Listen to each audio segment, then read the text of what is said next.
There is a moment when a person crosses from civilization into wilderness and doesn't realize they may not come back. The forest doesn't roar when it claims you. It doesn't announce danger. It simply surrounds you. There are forests in America that do not forgive mistakes. They do not care who you are. They do not care why you are there. They do not care if you are afraid. In July 2017, one young woman ran into such a forest, and for 28 days, the world believed she might already be dead. No tent, no supplies, no compass, no food. Just the Alabama wilderness and a body trying not to shut down. This is not just a survival story. This is what happens when fear pushes you into nature, and nature decides whether you stay. It begins with movement, running, breath tearing through lungs, branches snapping against skin. It is night. The sky offers no help. The forest absorbs light. When Lisa crossed the tree line that night, something irreversible happened. She left behind artificial light roads orientation witnesses. The woods are deceptive at night. What feels like a straight path bends without you knowing. What feels like open space becomes tangled brush. Each step deeper multiplies disorientation. Adrenaline masks fatigue, but adrenaline has a short lifespan. When it fades, reality arrives, lost, alone, and surrounded by millions of acres of rural land. Panic is chemical. When fear hits, the brain floods the body with cortisol and adrenaline. Heart rate spikes, breathing accelerates, muscles tense, glucose dumps into the bloodstream. This is survival programming, but it burns resources fast. If you sprint blindly through forest at night, you sweat heavily, you lose fluids, you burn calories rapidly, you risk injury if you fall and twist an ankle out there. There is no rescue beacon, no emergency call, no flashlight guiding you out.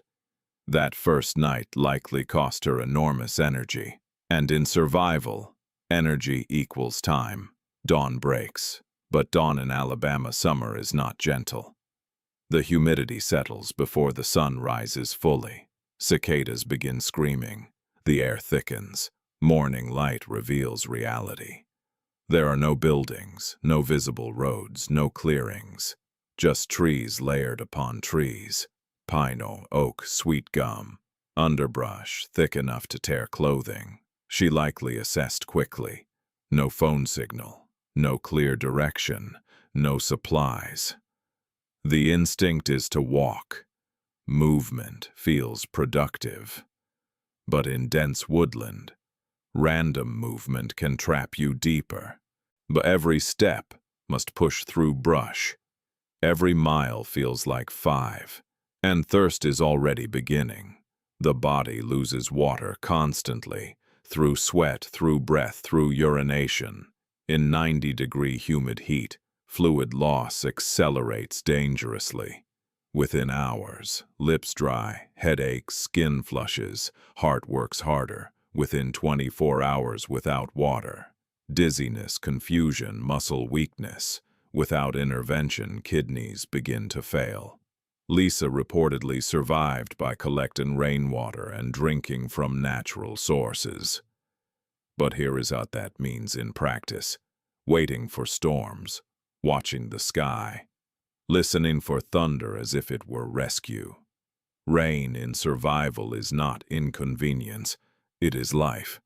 Imagine crouching under heavy rainfall, tilting your face upward, letting drops pool in your mouth, feeling relief not from comfort, but from postponing death. So hunger changes personality.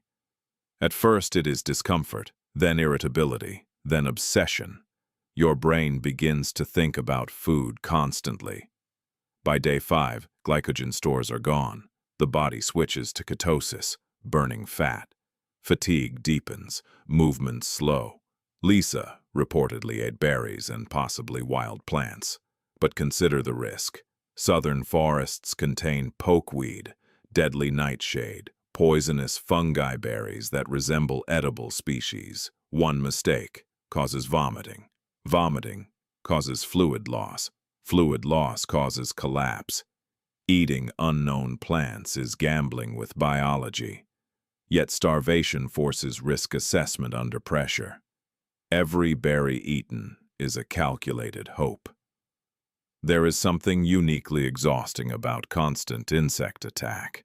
Mosquitoes do not stop. They breed in stagnant pools common in humid woodland. Ticks latch silently. Fire ants swarm in seconds if disturbed. Imagine trying to rest. You close your eyes. Within minutes, something crawls across your neck. Something bites your ankle. Something burrows into skin. Sleep becomes fragmented. And without sleep, judgment declines. Emotional control weakens. Reaction time slows. Your immune system, already stressed from malnutrition, now battles inflammation from hundreds of bites. Open scratches risk infection. Sweat stings open wounds. There is no antiseptic, no bandages, only dirt and leaves. By week 2, muscle mass decreases noticeably. Standing up quickly causes blackouts. Walking uphill feels impossible. Legs tremble from calorie deficit. Electrolytes drop. Cramping becomes common. Imagine climbing through brush with legs that feel hollow. And yet she moved. Movement means hope. Stopping means surrender. But survival stories often ignore the mind. But the mind is the battlefield. Time loses meaning in isolation. Without clocks, days blur. You question, how long have I been here? Is anyone searching? Will anyone find me? Hope fluctuates. One moment you feel determined, the next defeated. The forest amplifies loneliness. No human voice, no engine sounds, only insects and wind.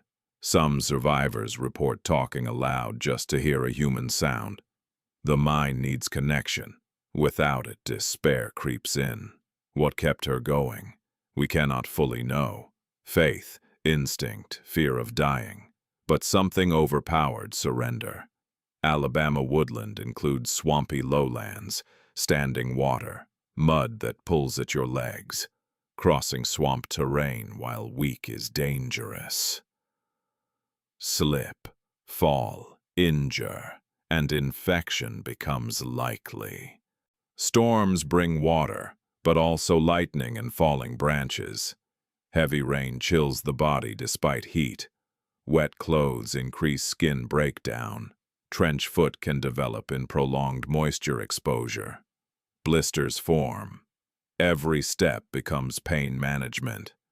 By week 3, the body has adapted to starvation. Metabolism slows, movements conserve energy, but weakness intensifies. 50 pounds of weight loss is extreme. That level of deficit suggests severe fat depletion, significant muscle atrophy. At this stage, one serious fall could have ended everything. One venomous snakebite could have ended everything. One severe infection could have ended everything. And yet, none of those happened. Survival sometimes depends not only on endurance, but on avoidance of catastrophic bad luck. By the final days, she was likely near physiological collapse. The severe calorie deprivation leads to cognitive fog, slowed reflexes, emotional numbness, and yet she kept moving, whether she followed water downhill, whether she heard distant traffic, whether she simply walked until something changed. Eventually, trees thinned, light widened, and there it was, a road. A driver notices movement near Highway 82. At first glance, it does not look human. Then they realize it is a woman, barefoot, skin layered with dirt and bites, hair tangled, clothes hanging loosely from extreme weight loss. She had been missing 28 days. Emergency responders arrive. Medical professionals assess. Severe weight loss confirmed. Signs of prolonged outdoor exposure confirmed. She survived. Can a human survive 28 days in woodland? Yes, under specific conditions. Access to consistent water, minimal major injury, some calorie intake. Psychological resilience, food scarcity alone does not kill quickly. Dehydration does. Her survival suggests rain was frequent enough to sustain her. Her body likely cannibalized muscle tissue to stay alive. It is extreme, but biologically possible. Recovery from extreme starvation is delicate. Refeeding syndrome is a risk when food is reintroduced too quickly. Electrolytes must be monitored. Muscle must rebuild slowly. Skin infections treated. Psychological trauma processed. Survival leaves scars not visible on skin. The forest did not choose her. It did not protect her. It did not rescue her. It simply existed. Nature is neutral. It rewards preparation. It punishes mistakes. But sometimes, human will stretches beyond expectation. The 28 days, heat, hunger, insects, isolation, and she walked out. Not untouched, not unchanged, but alive. And sometimes, alive is the most powerful ending there is. If you want the next story, subscribe now so you don't miss the next survival story.